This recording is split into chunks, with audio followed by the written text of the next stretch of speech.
Hola a todos, soy un tío blanco hetero y hoy voy a continuar hablando del fenómeno PC, voy a daros más ejemplos y voy a intentar explicaros cómo piensa la gente que forma parte de estos movimientos. Voy a empezar poniendo en contexto otros brotes de corrección política también en formas totalitarias que se dieron en otros campus norteamericanos y desde ahí no vamos a ir deconstruyéndolo.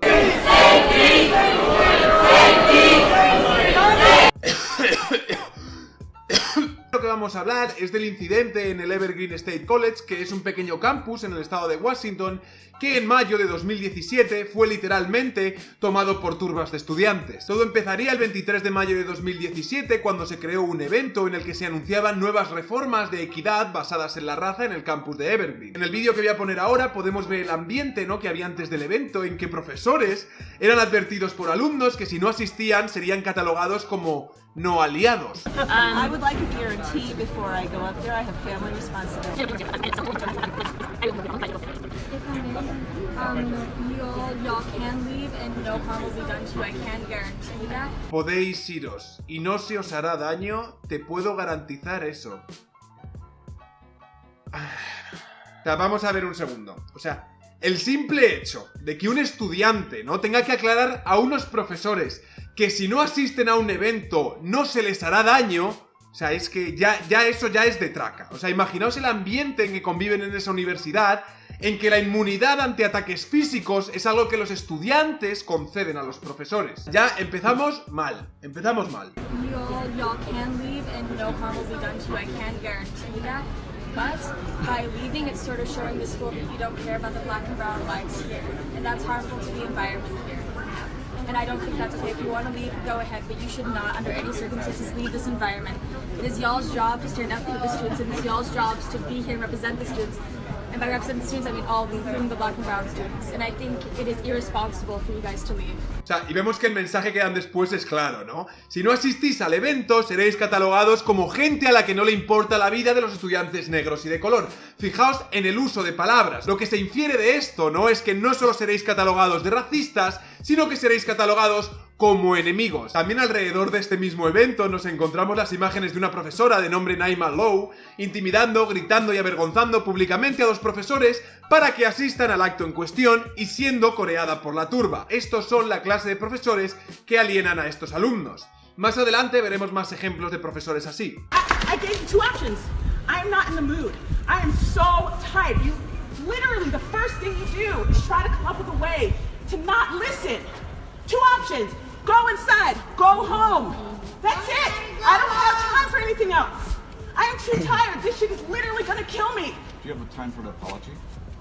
Go inside or Go inside or go home. Go inside or go home. Go inside or go home. Go inside or go home. Go inside or go home.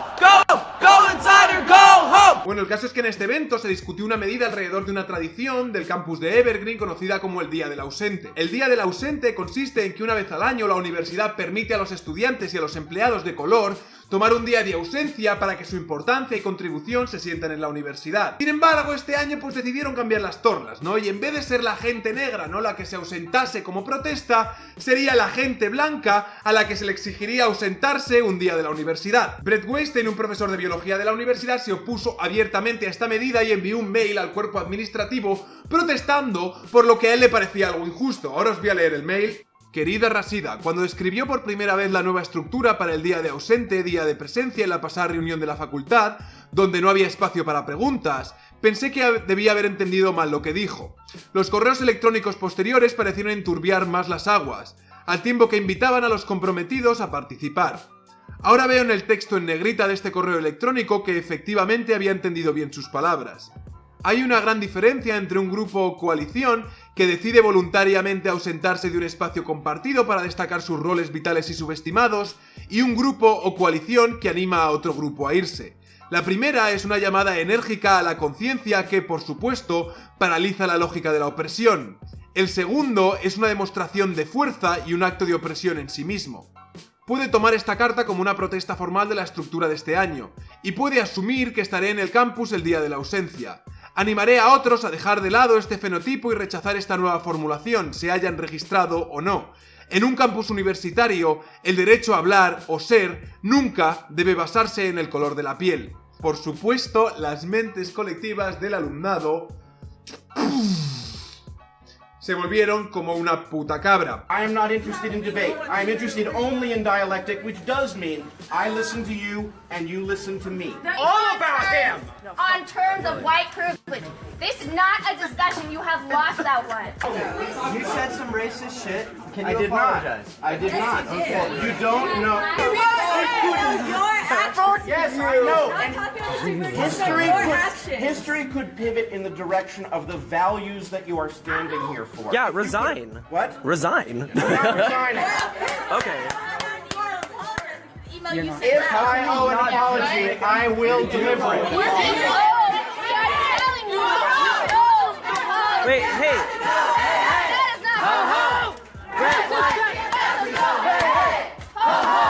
These racist teachers have got to go. Hey, hey. Ho, ho. These racist teachers have got to go. Black power. Black power. Hey, hey. Ho, ho. These racist teachers have got to go. Hey, ho, ho. These racist teachers have got to go. Hey, hey. Ho, ho. These racist teachers have got to go. We are here to support. We want to dismantle anti-blackness campus wide. Parecen un puto culto. Anti-blackness campus wide.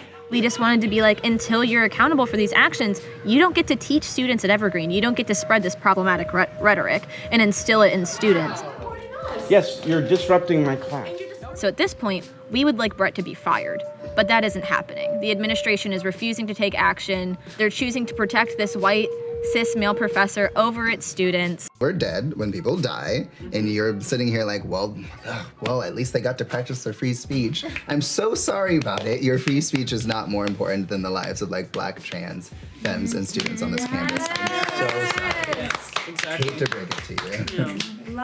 Bueno, a partir de este momento, ¿no? El campus de Evergreen se convirtió en una especie de campo de batalla entre los estudiantes, los profesores y otros estudiantes que no pensaban como ellos. Esta es probablemente la muestra de la vertiente más autoritaria, ¿no? De este grupo de los llamados Social Justice Warriors, o representantes de este fenómeno de lo políticamente correcto, organizándose por jerarquías cuasi militares, ¿no? Y organizando estrategias de acción, llegando incluso a tener recluidos a parte del profesorado docente. So the priority is that they stay in that room. If they aren't in that room, then we did something wrong. So you'll need to watch that door, watch all the doors, watch the windows. You need to keep eyes on them. And somebody needs to go in that room real quick to make sure that there's no way in that room for them to leave. The experiment in anarchy resulted in people who claimed that they were acting in self-defense, roving the campus, intimidating people literally with baseball bats. And there was an incident in which one person was hit. The person who was hit filmed it, and although it's nighttime and you can't see very much, it's extremely clear what happened. O sea, muchos culpan de la deriva de la situación al director del campus, George Bridges, que tuvo una actitud en teoría demasiado permisiva con los estudiantes. O sea, lo cierto es que permitía constantemente que le tratasen como absoluta basura. Today, the students held a raucous meeting at which they presented a list of demands, including the disarming of campus police and mandatory sensitivity training for all faculty. Okay, we're trying to listen. Go It's the one point on which the protesters and Weinstein agree. Evergreen's embattled president, George Bridges, has mishandled the crisis. I think their concerns are legitimate. They're articulating ideas that have to do with race, ethnicity, power, privilege, and we're taking a look at them. That's my problem, George. You keep doing these little hand movements or whatever. Come through. People were criticizing you for using hand gestures. Absolutely, they were. And you know, that seems crazy to people from the outside of Evergreen. It may, but it's noise. But the noise has been effective. No, fuck you, George. We don't want to hear a goddamn thing you have to say. Students and have homework and projects and things due. I know. Have you sent an email out to our faculty letting them know? No. What's been done about that? Because we're all here on our own time. Yeah, eating cake, girl. That is the first thing I'll do. I have not done it yet, but I will So they need to be told that these assignments won't be done on time. And we don't need to be penalized for that. I don't know the names of all the students here. We'll just send it to all the faculty. It doesn't matter. The vice president is black, so I know you can do it, George. Yeah, George.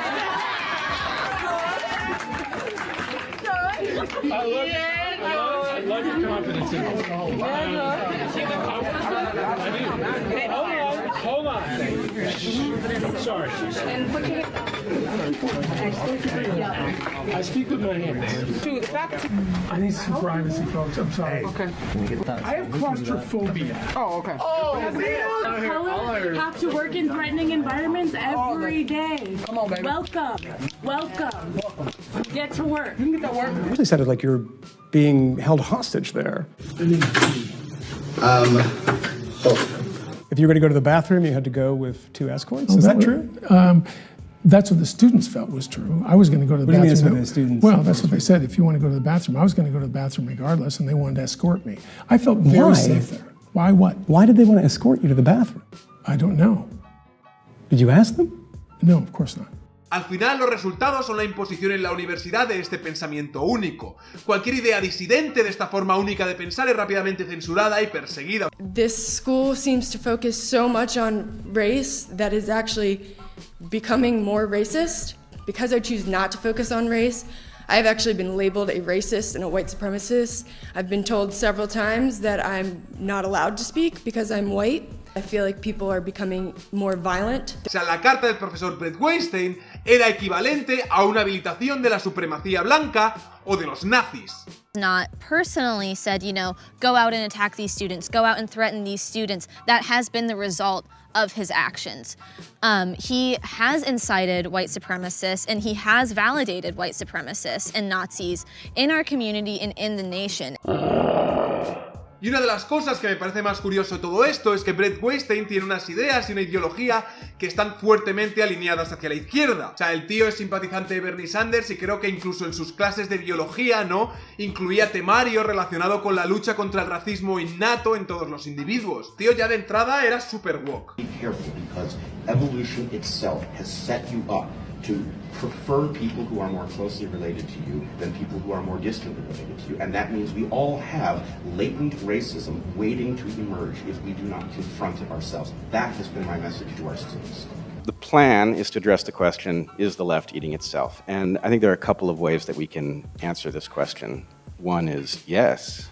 Another would be, yes, of course it is. Esto tiene cada vez más relación a la supuesta deriva totalitaria de ideas que no permiten ser cuestionadas. O sea, dogmas como las estructuras de poder heteropatriarcales, ¿no?, que dicotomizan toda relación entre oprimidos y opresores y que imposibilitan, por lógica, un diálogo desde posiciones iguales. Si solo existen relaciones de poder y al no existir la posibilidad de entablar un debate horizontal entre las dos partes, entonces no se permite esta confrontación de ideas. Se entiende, ¿no?, que las ideas del bando opresor van a tener más ventaja en el llamado mercado libre de las ideas. Esto tiene sentido, ¿no?, porque forman parte de estas estructuras de poder. Por lo tanto, debatirlas sería inútil y la única posición razonable es silenciarlas.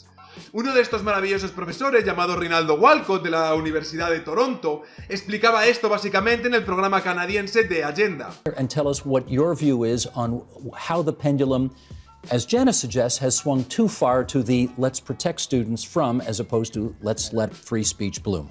Okay, so a couple of things. One is that I take the long view on this.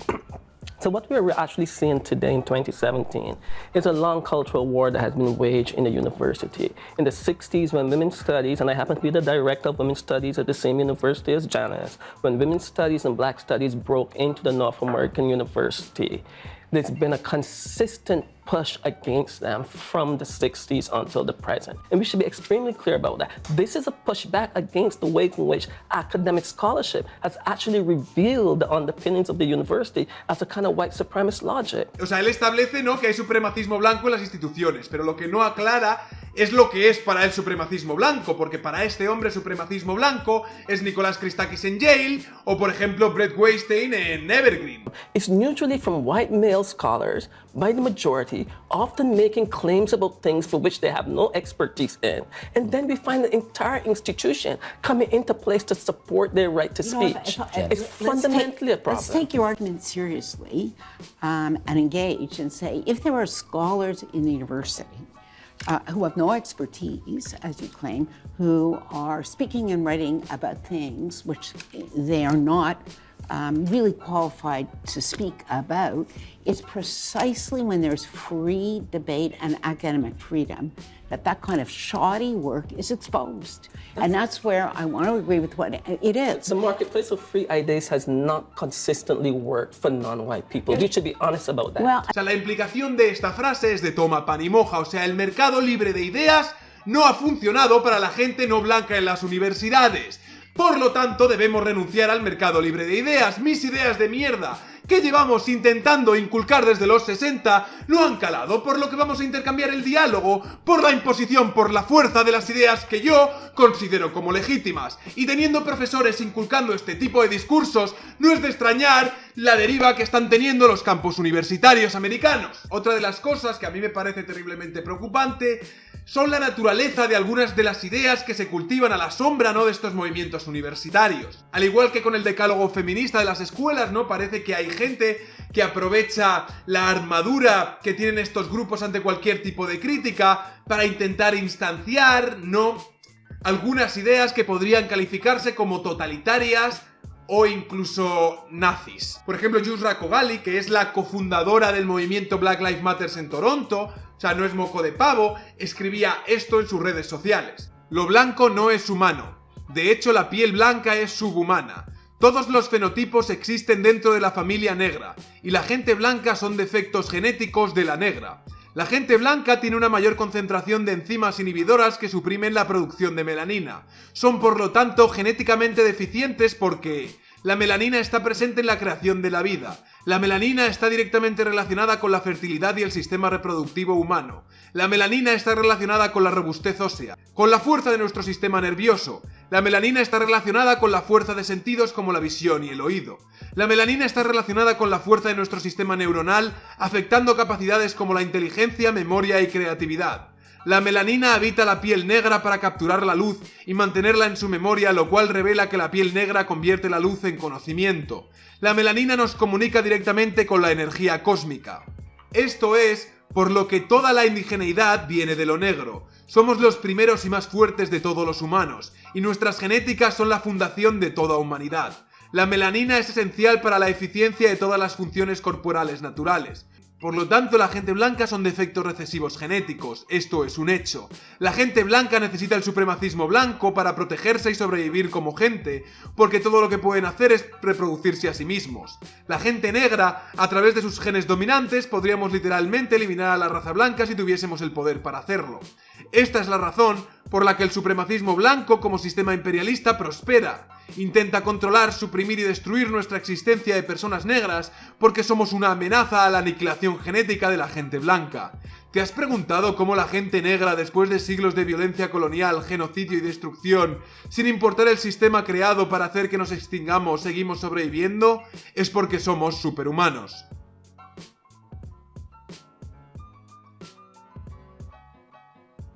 The marketplace of free ideas has not consistently worked for non-white people. Y esta, Rinaldo Walcott, es la razón por la que necesitamos ese mercado libre de ideas que a ti te parece tan injusto y que tanto desprecias. Bueno, aparte, o sea, no sé si os habéis fijado, ¿no?, que el escrito todas las veces que dice la palabra humanidad, al pronunciar man, o sea, hombre, le añade una X por eso de la inclusividad. O sea, así la gente al leerlo no se siente menos amenazada y es más inclusivo.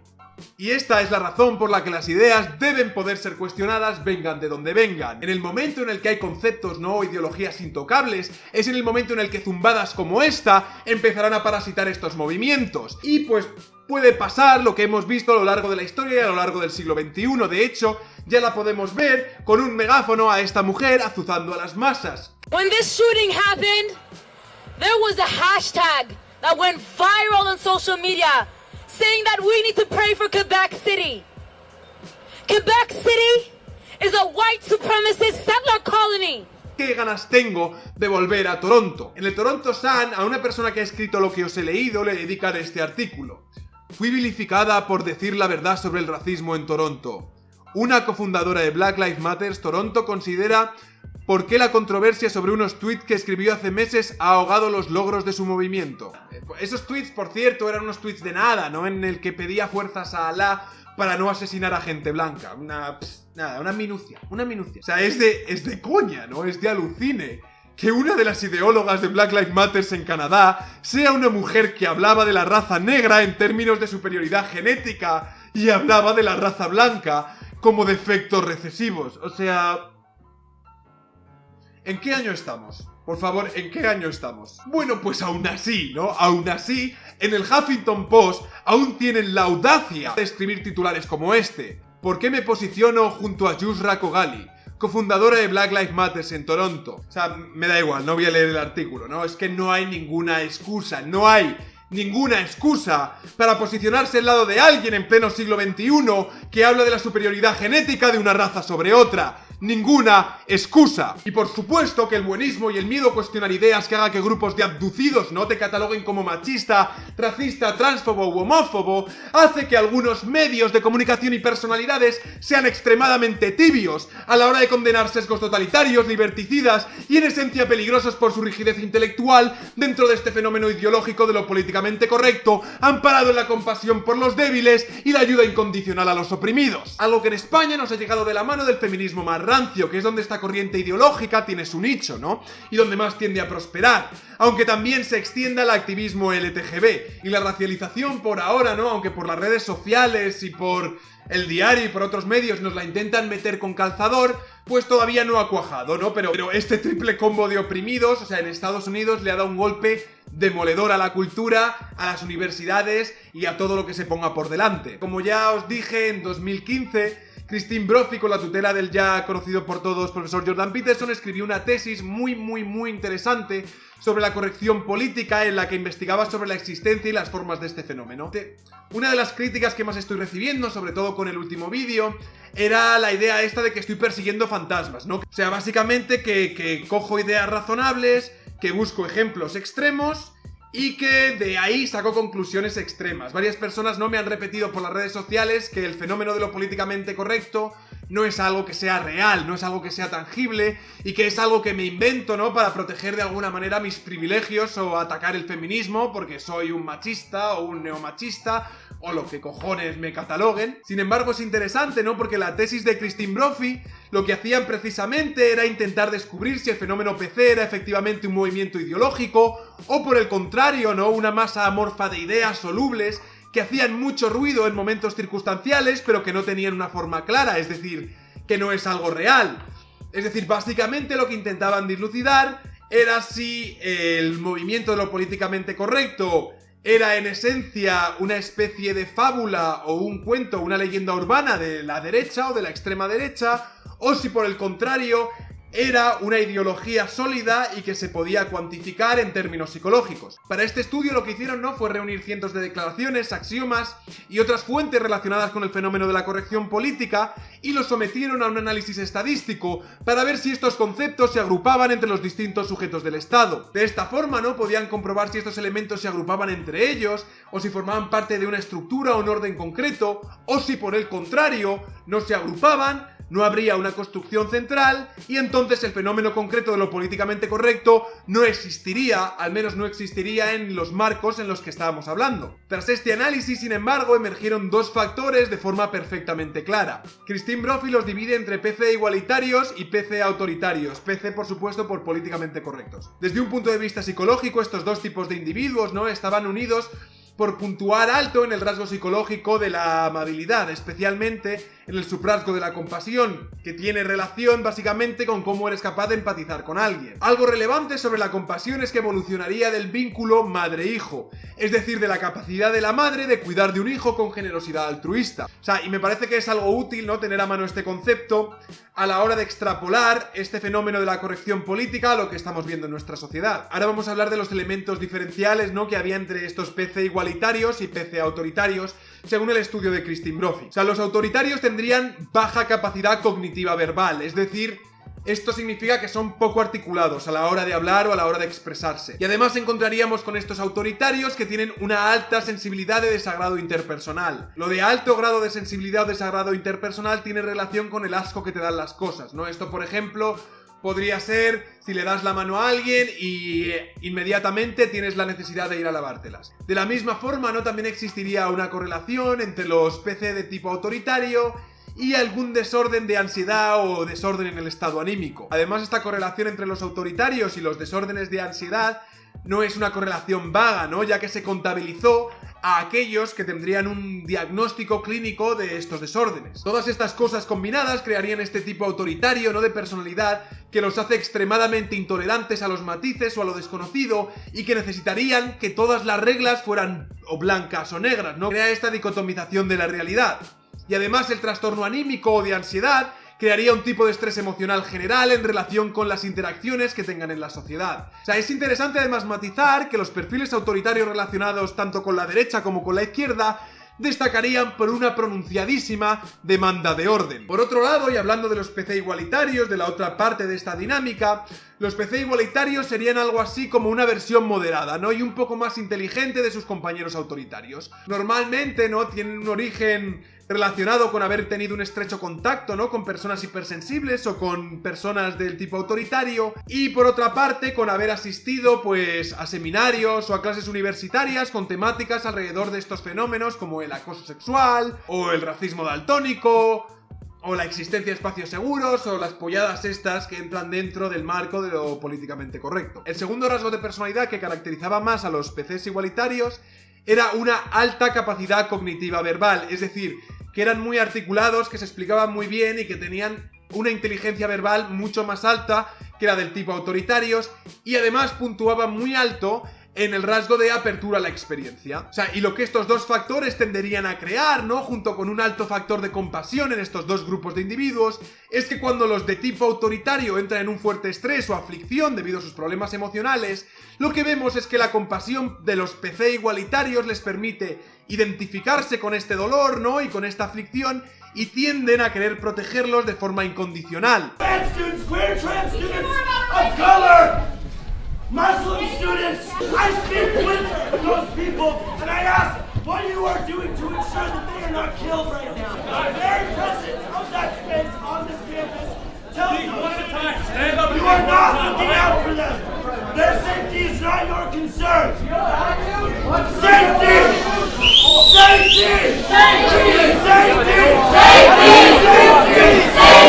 Contando además con un mayor potencial de articulación e influencia verbal. O sea, esto básicamente se traduciría en que cuando ven a los PC autoritarios intentando perseguir, yo que sé, X objetivos a través de la censura, ¿no?, o a través de la justicia punitiva o violenta, lo que hacen es que gracias a esta alta capacidad, ¿no?, cognitiva verbal, crean inmediatamente justificaciones a posteriori de los actos de los autoritarios. Esto lo podemos ver en este fragmento de vídeo durante una protesta anti-Trump. Iraq war protesters here in Portland. I stood with them, and it was the damn neo-Nazis that screwed up the protest. They went and broke buildings, they went and did things. This is the anti-war rally that we were talking about. All right. So we're obviously not. We're not them. We're not them. We're not them. Okay. We're not them. You just hang around. I get it. Yeah. You just All right. So we got your candidate is. We got through, right? Your candidate is literally just the guy that Stormfront endorses. That's whatever. Hey, Donald Trump's not perfect, but Klan members in fact we got Donald Trump. See, we established middle ground. Donald Trump. We just established middle ground. David Duke endorses all sorts of damn people. Yeah, he can endorse whoever he wants. He comes out every 4 years. He comes out every 4 years. Yeah, but endorse the most racist candidate. That doesn't mean they're racist. He comes out everybody. What's racist about a wall? Hey, what's racist about a wall? Hey, how is he racist? How is he?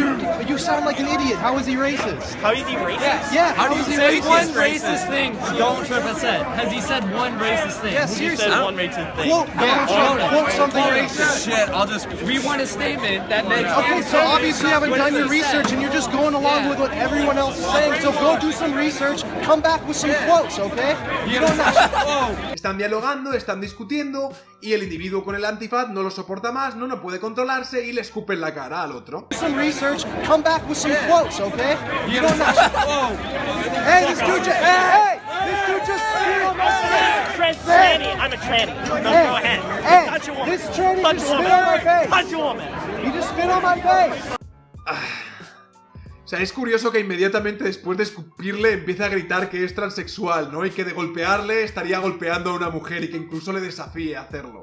O sea, la contradicción grotesca intelectual, ¿no? De luchar contra unas construcciones culturales y ampararte a la vez en estas mismas construcciones desde tu condición de transgénero, ¿no? Para que puedas agredir a alguien y luego esta persona no te pueda agredir a ti. Ay, Dios mío. I'm a tranny. No, go ahead. Touch a woman. This tranny Touch just a spit woman. on my face. Touch a woman. You just spit on my face.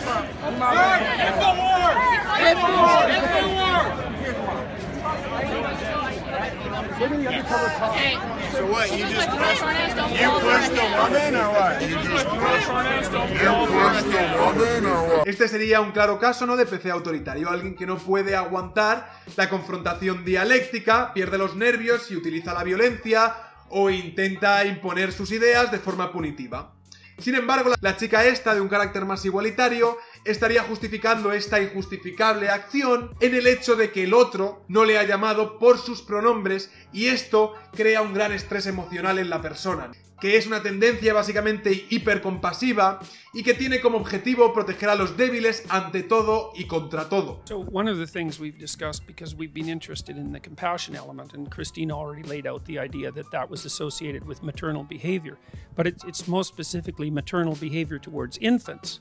So you can imagine that your infant is never wrong, never. And if your infant is distressed, the distress always signals that you should do something about it. You shouldn't be critical about that, especially if you're dealing with infants that are, say, younger than 9 months.